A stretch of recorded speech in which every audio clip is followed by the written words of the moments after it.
Welcome back. We will pick it up in, we're going to finish off Genesis 15. Then we're going to be skipping around a little bit. What I wanted to mention is in verses 6 through 11, the key verse is 6, where Abram believed the Lord and he credited it to him as righteousness.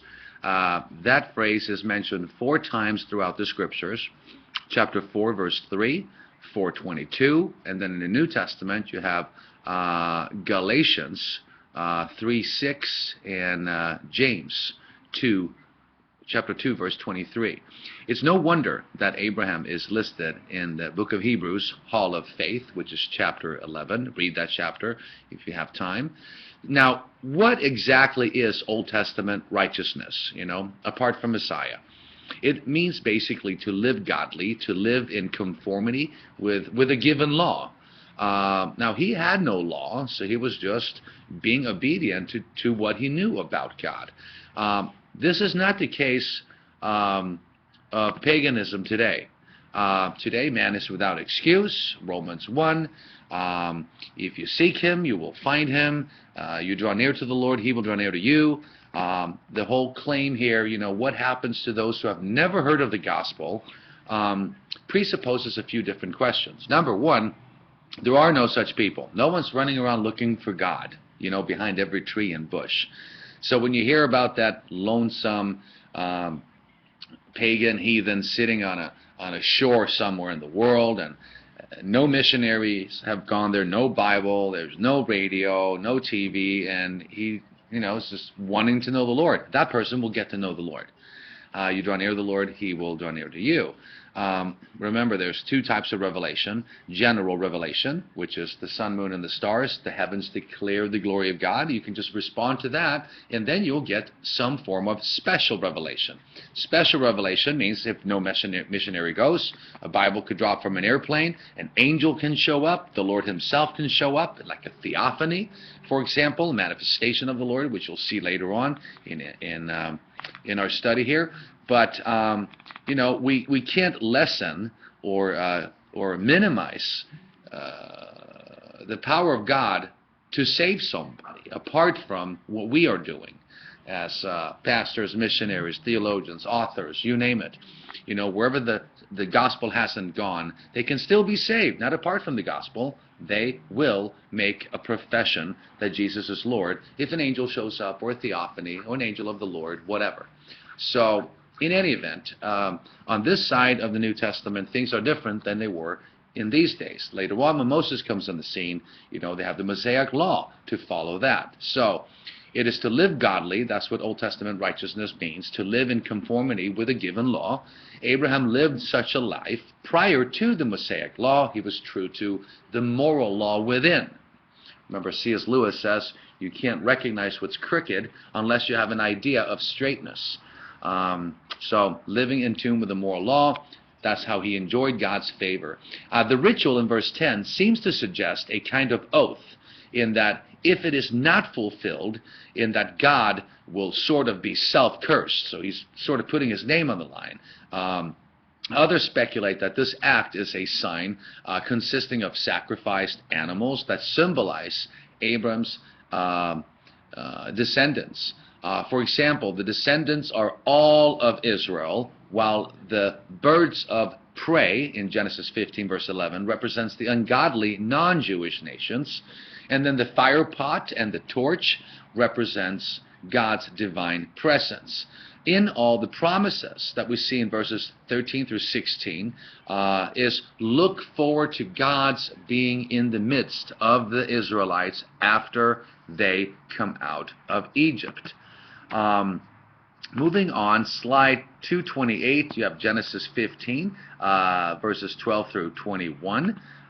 This refers in a nutshell to the Hebrew slaves in Egypt. Verses 12 through 21 occurred in one day, quote unquote, as the sun was setting. Days back then were considered from sunset to sunset. That was a full day, not sunrise. But God promises Abraham that he will be buried in peace. These promises of heaven are implied in that Abraham will rest with his ancestors. A few of these promises include, number one, offspring would be foreigners, like resident aliens. The land that does not belong to them is, of course, Egypt, as I mentioned before. Number three, the Hebrews will be enslaved, oppressed, and afflicted, treated worse than secondary citizens. You see the same today in certain Muslim nations where radical Islam is rampant, torturing, killing Jews and Christians, or other people that don't believe in a certain, strand of Islam. You got the Sunnis and the Sufis and so forth. So they are, of course, this is exactly what happened in Egypt. You have some other details you can read where I'm actually referring to what some of these Muslim nations will do to Jews and Christians. They're not just being mistreated. If they're not killed, they're asked to pay higher taxes and so forth. Promise 4, God also promises to judge Egypt with 10 plagues, and he did.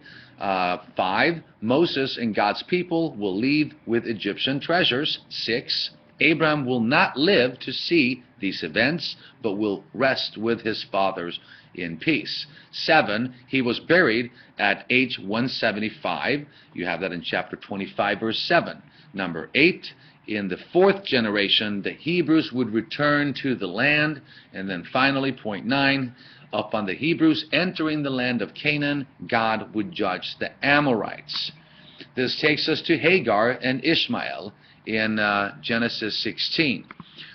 Some of the notes here: Sarai is, later on Sarah, is about 75 years old now, way past her age to have a child. So she probably asked, why has the Lord prevented me from having a child, while at the same time promising me that, she will be pregnant.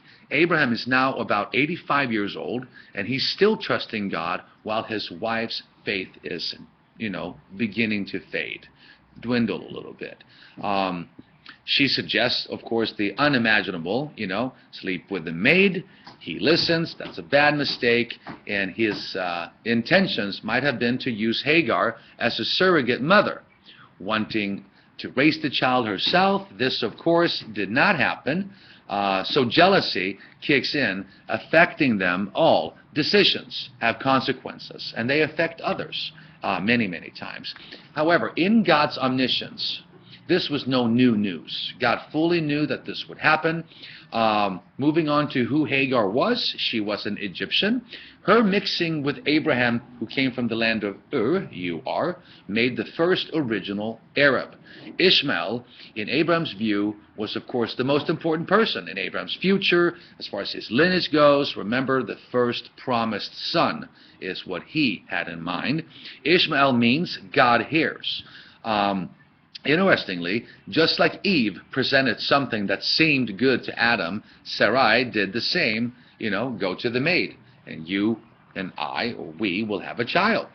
Now Hagar, while carrying Ishmael, she begins to treat Sarai with contempt. Sadly the case, Sarai complains that she is now being mistreated, so Sarah wants Hagar and Ishmael out, so to speak, out of the house. Now, since Abraham got Hagar pregnant, he too is responsible for Hagar's contempt. And it's tragic to see. Here Hagar has to leave the house, headed further into the desert toward the land of Shur, S-H-U-R, and that's where the angel of the Lord found her at the well. She could run from Sarai, but she couldn't run away from the angel. Moving on, you have the angel of the Lord speaking to her in verse 11 of chapter 16. You are now pregnant. You will give birth to a son. You shall name him Ishmael. God hears, since the Lord heard her cry. That's why they named him Ishmael, which means God hears. For the Lord has heard your misery. Here you have what I agree with many commentators and modern theologians. Verse 12, he will be a wild donkey of a man. His hand will be against everyone, and everyone's hand against him. He will live in hostility toward all his brothers. And boy, don't we see that conflict in the Middle East, even up to today. And it's always going to be that way. So peace talks and negotiations between, the Hamas and the Palestinian Authority and all of these other groups trying to sit down with Netanyahu and Kerry coming over from America trying to sit down and present a peace plan is absolutely ridiculous. Americans are not trusted. Obama is not trusted. Kerry is a joke to both Jew and the Arab world. So who are we to go in there? You got to remember this. If you're not a Muslim, you're an infidel. And so if this is Allah's world of the Quran, if you are just a firm believer in Islam, this means that the world belongs to Allah and all infidels are non-Muslims. How can you make peace with an infidel? You would go against the Quranic teaching. So you're not going to have peace with these radicals.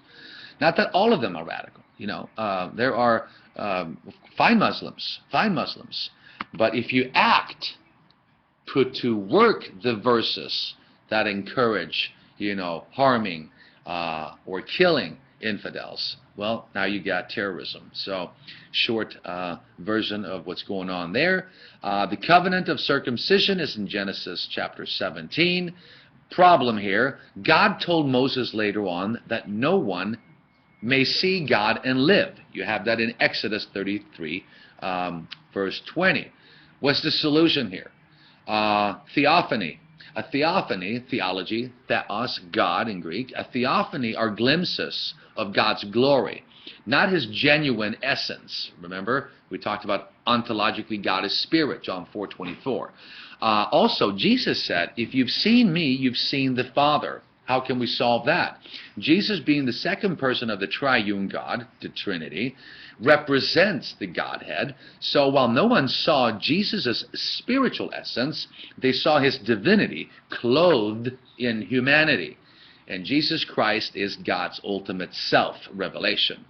Theophanies are sometimes believed to be the angel of the Lord in appearance. And as for one more thing I wanted to mention. When you read in the Old Testament, in the study of Christology, which is typically part of systematic theology, Christology is where you study verses that relate to Christ, the study of Christ, Christology or Christology. That's where you look at all the passages that claim His deity, where He accepts worship, ask in my name.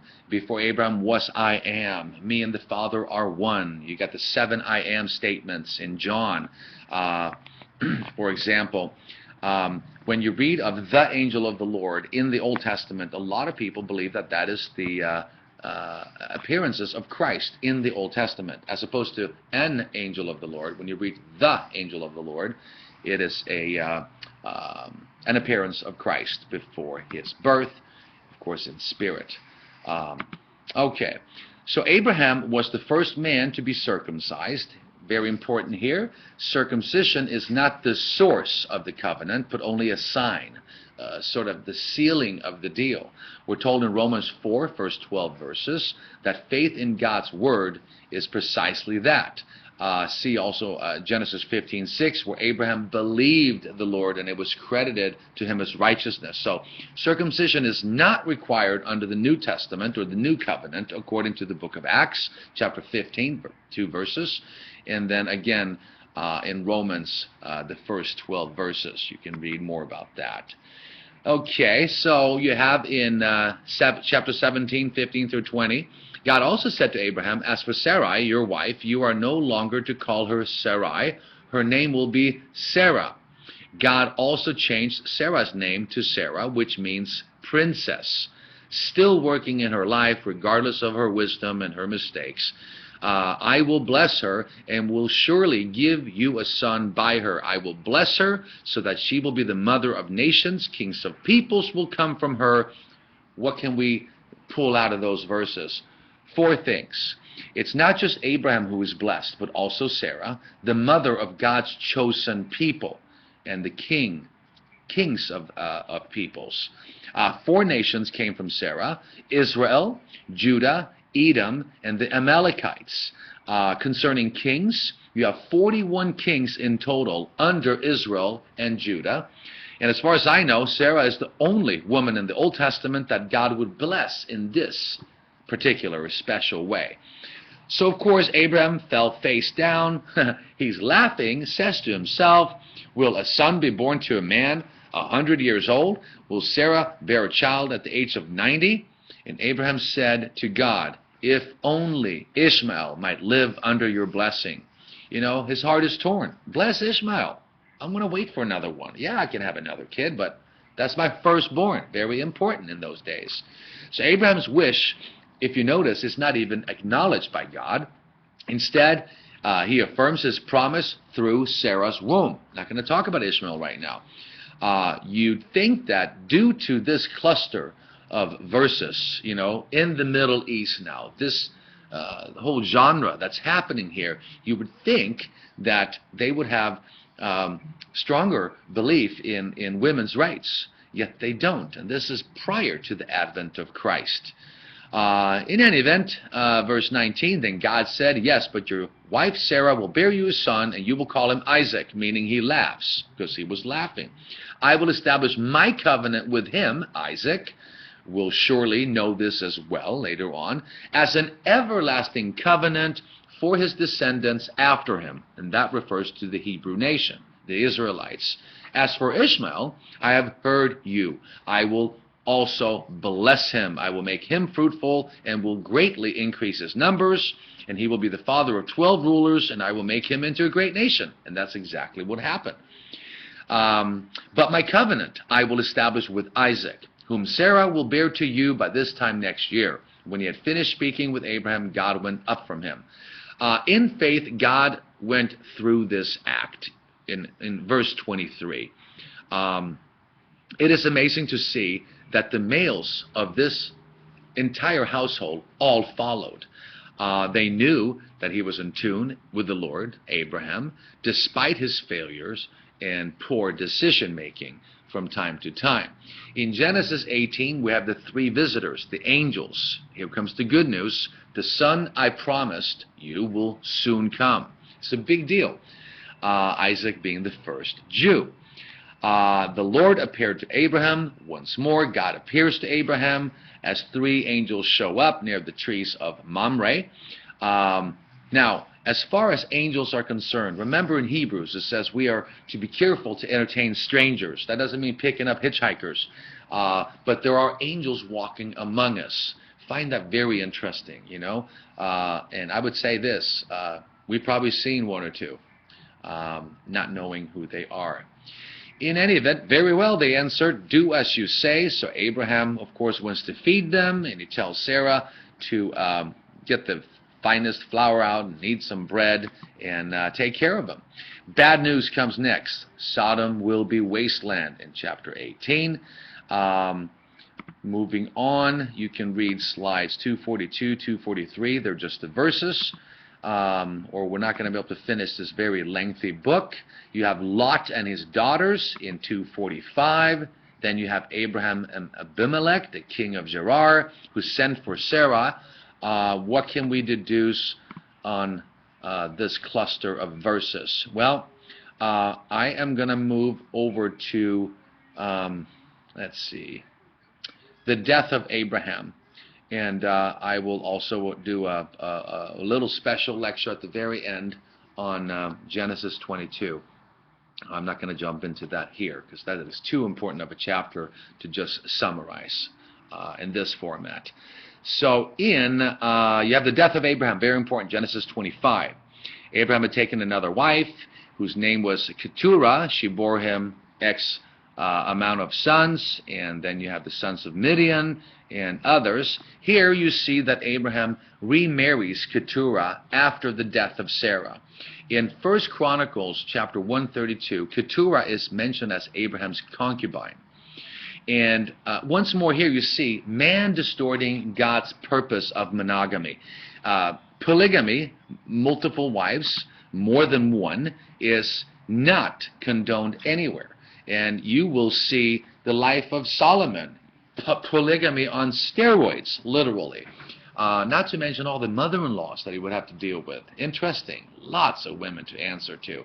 None of those were approved by the Lord. So when Mormons are using these as proof texts, no.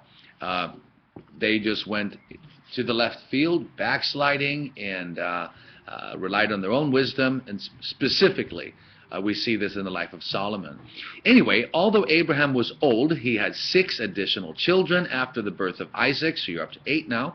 All of these places that you are reading are represented by their names, and they are in Arabic, by the way.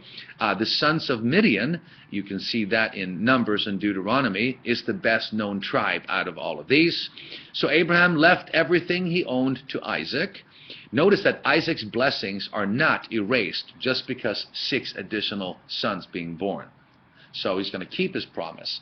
But while he was still living, he gave gifts to the sons of his concubines and sent them away with his son Isaac to the land east. Abraham lived 175 years. Given Genesis 12:4, where Abraham is 75, means that he lived in the land of promise for 100 years, ancient Canaan, now Israel. Then Abraham breathed his last and died at a good old age, an old man and full of years, and he was gathered to his people. Gathered to his people is a reference to immortality, that he will rest with his fathers in peace. There is life after death. Remember Jesus in Mark chapter 12, verse 27, he argues with the Sadducees, and the Sadducees did not believe in the afterlife, immortality, souls. They only believed in the 5 books of Moses, the first 5 books. So when they're questioning Christ, saying, look, this woman was married to all these men, and they all died. Well, who's going to be her husband? Sarcastically trying to trick him. And the Pharisees are standing nearby watching. They believed in the entirety of the Old Testament, but the Sadducees were sort of the liberals of the day. So Jesus can't quote anything else except for the law of Moses, the first 5 books. So how can he prove that there's life after death based on the Torah? Well, he says here, God is not the God of the dead, but the God of the living. Therefore, you are badly mistaken. And Jesus will oftentimes say that. Have you not read? Have you not heard? And of course, the Pharisees, they said, well said. You know, this young man is really doing a good job arguing with the Sadducees. And then Jesus takes off, and the Pharisees and Sadducees are back at it. So a little perspective there. Jehovah's Witness believes in what we call annihilationism. If you're not part of the 144,000, which has nothing to do with what you read in the book of Revelation, they made up their own doctrines. Annihilationism is sort of like the Sadducean view, that once you die, you're dead. That's it. There is no hope for immortality whatsoever. This verse disproves that Abraham again was carried or gathered to his people. And again, Jesus saying he's not the God of the dead, but of the living. So once we die, we're still alive in Messiah. Okay, you can move on to 252, the Hittites. People used to scorn at the idea of a Hittite. What are they? Yet modern archaeology has revealed that the Hittites were indeed a real people. Who are the Hittites? Well, you're going to see them in Genesis 25 at the bottom of slide 251. And his sons Isaac and Ishmael buried him, talking about Abraham now, at the cave of Machpelah, and you can go to that in Israel. It's not a very safe spot, though, so make sure that you have a good guide and maybe even some security, especially nowadays, because that is in what we call a red zone, the cave of Machpelah, just like Bethlehem, though Bethlehem is a lot safer. Palestinians are more in control than the Jews. So you have Palestinian police taking care of the Palestinians, and you're not going to have IDF near that location. Anyway, so they buried him at the cave of Machpelah, and I have pictures of that in the slides, near Mamre. Remember the trees at Mamre. In the field of Ephron, son of Zohar, the Hittite. So there you have the first mention of these people.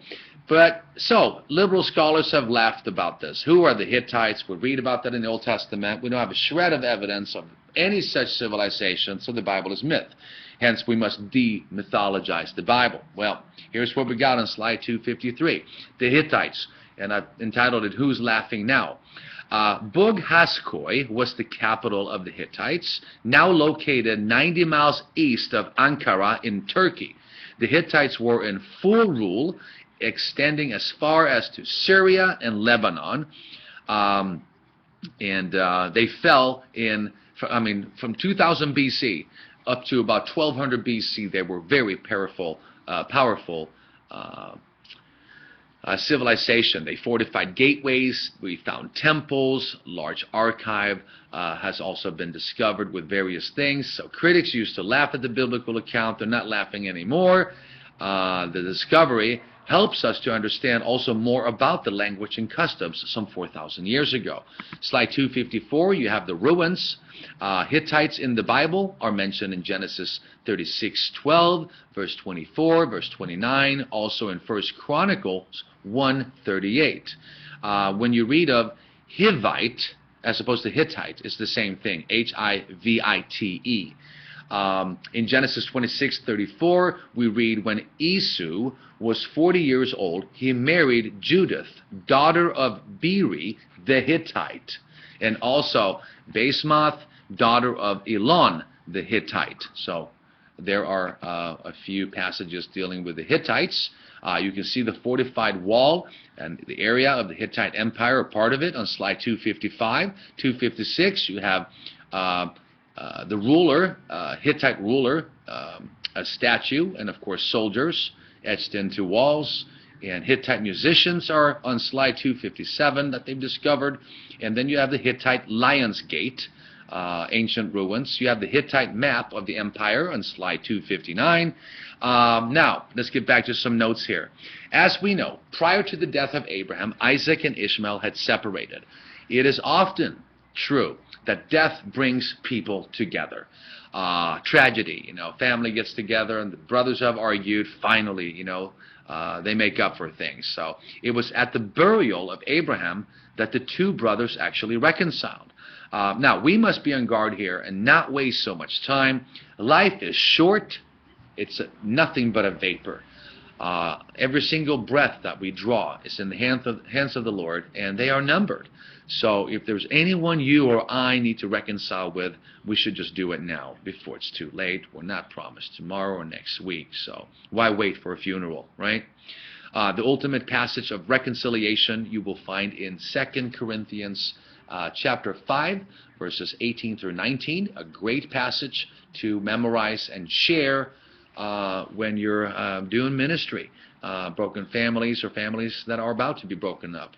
All this is from God, who reconciled us to himself through Christ and gave us the ministry of reconciliation. What does that mean? That God was reconciling the world to himself in Christ, not counting people's sins against them, and he has committed to us the message of reconciliation. So there you have it. Moving on to a picture of Cave of Machpelah in slide 261, the burial place of Abraham and Sarah. Location is in Hebron. I mentioned that. Hebron in Israel, which is under PA rule. Hebron in the region of the West Bank in Israel. In Arabic, this site is known as the Sanctuary of Abraham, thus the burial cave of the patriarchs, or what they would say in Arabic, Ibrahimi Mosque. And that would be since Isaac and Jacob and Sarah, even Rebekah and Leah are also thought to have been buried there. So the cave of the patriarchs, Cave of Machpelah in Hebron, same spot, same location. Okay, let's move on to Genesis 25. You have slide 263. The Ishmaelites were located in the northwestern part of the Arabian Peninsula. Concerning Abraham, we are told that he lived a life full of years. This is not said of the Ishmaelites. Yet God promised Abraham that Ishmael, quote-unquote, shall beget 12 princes, as promised in Genesis 17, verse 20. Thus we see a clear fulfillment of prophecy. As far as notes go for Genesis 25, verses 23 through 34, you have on slide 265, One great birthday giving birth to two nations. Very good information. For 20 years, Isaac and Rebekah were childless. Ring a bell? Same thing with his father, though he went longer. We see Isaac praying for a wife who finally bore him twins. And God had forewarned Rebekah that two sons would be two rival nations. Esau was born first, while her second son Jacob was on his way out. He grabbed the heel of Esau. Thus Jacob means he grasps the heel. Some translators says it means he deceives. But anyway, he's grasping onto the heel, coming out second. You see the idea here that the older will serve the younger. You've heard that phrase throughout life, and you'll see it throughout history in general. I believe that stems back to this story. So Esau was an outdoor man, the hunter, big five, so to speak, while Jacob was the more soft and mild type, the indoor type of mommy's guy. Interestingly, Isaac loved Esau and Rebekah loved Jacob. Not supposed to show partiality. Not at all. We're all equal in the sight of God, and there's no distinction at the foot of the cross. I keep reminding a lot of people of that. Especially, like I mentioned before, we all come from the same ancestry, the same first parents. There's only one human race. It's not my race, your race. There are different ethnic groups, but there's no distinction in Jesus. All right, so she's been childless for quite some time. As the firstborn, Esau would be entitled to a double portion of Isaac's possessions. So Esau would receive twice the inheritance than that from Jacob. Esau thus became the tribal family head as a part of this birthright, yet he lost it. Had he not lost his birthright, he would have been a direct ancestor to Jesus. But that couldn't have happened because God, in his divine omniscience, again, foreknew all of this. So I don't believe it could ever be otherwise. So as to, the homebody, which is Jacob, he was home cooking red stew. Esau asked for some of that red stuff, hence his nickname, Red, meaning Edom. So the Edomites that you read about came directly from Esau.